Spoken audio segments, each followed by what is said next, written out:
Segundo Rousseau,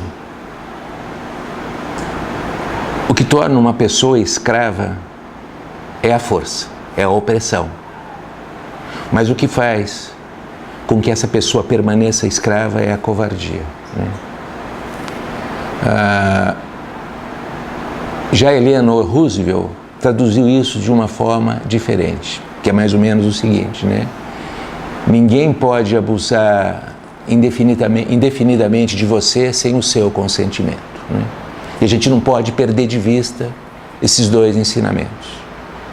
De uns tempos para cá, com o objetivo de performar cada vez melhor, de aumentar os lucros, né, de corresponder à expectativa dos acionistas, as empresas passaram a ser de um extremo rigor no tocante às suas compras. Então elas criaram os chamados mesões de compra, né, onde um profissional especializado em comprar procura espremer cada fornecedor até onde ele suportar, e muitas vezes ele sangra porque de alguma maneira ele tem alguma conta para pagar no dia seguinte e ele acaba concordando com aquela coisa absurda, cruel, brutal, inconsequente e irresponsável, né? E isso se tornou uma prática.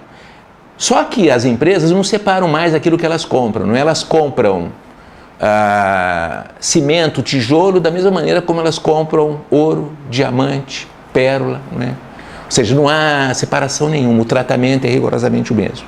Isso aconteceu com o marketing, isso aconteceu no mercado da comunicação, né? As empresas passaram a fazer concorrência técnica numa primeira parte e de preços numa segunda parte para selecionar seus parceiros de comunicação, agências de propaganda, agências de promoção, né? No início, algumas agências não aceitavam isso, pularam fora, mas a maioria das agências, por uma pressão de custos, por uma necessidade de performar, acabaram se submetendo a isso, né?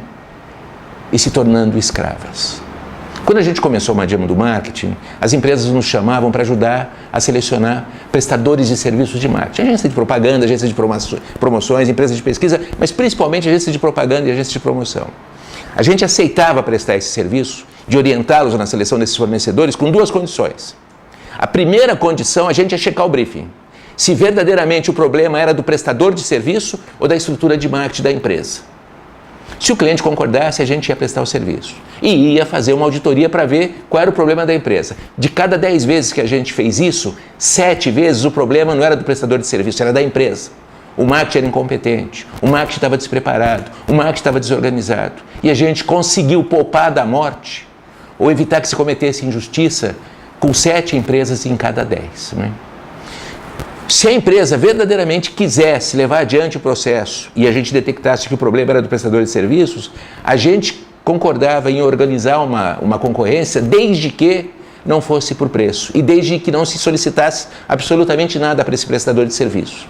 O que a empresa ia fazer era selecionar 4 ou 5 agências de propaganda, de promoção, ia visitar essas agências, ia ver seus portfólios, ia conhecer as pessoas que trabalham na agência, que comandam a agência, e ia decidir baseado nessa percepção, nesse sentimento, nesses registros. Não ia pedir que nenhuma delas fizesse qualquer coisa, porque a chance da solução apresentada ser uma solução esporádica ou pontual era muito grande, e depois quem conseguiu aquele sucesso não conseguiria repetir isso permanentemente. O que a empresa precisava era um prestador de serviço de qualidade para trabalhar ao seu lado por um longo período, um companheiro para sempre, né?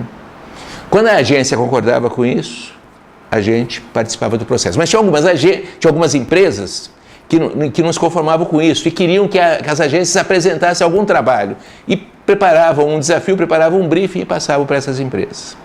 E a gente falava para elas o seguinte: tudo bem, se você quer fazer isso, a gente concorda com isso, desde que você remunere as empresas que trabalharam que você não for contratar como seu prestador de serviços. Se você não for remunerar, a que ganhou vai ganhar a tua conta, vai ganhar o trabalho, então não tem problema nenhum. Mas as outras que trabalharam e você não vai contratar, você vai ter que remunerar. Se você não remunerar, nós estamos fora, nós não prestamos esse serviço.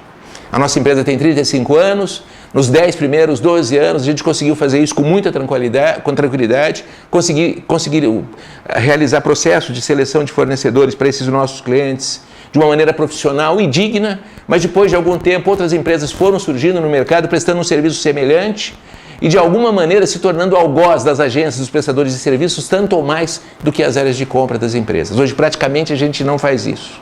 E é uma pena que isso tenha acontecido, porque o que a gente vê, desgraçadamente, é o que eu disse no início desse nosso papo, não é? Muitas dessas empresas acabaram se tornando escravas por covardia, não é? Lembrando, você se torna escravo uma primeira vez pela força, mas você continua escravo por covardia. E hoje, no marketing desse país, na área de prestação de serviços de marketing, a gente tem uma quantidade absurda de empresas que se deixaram escravizar.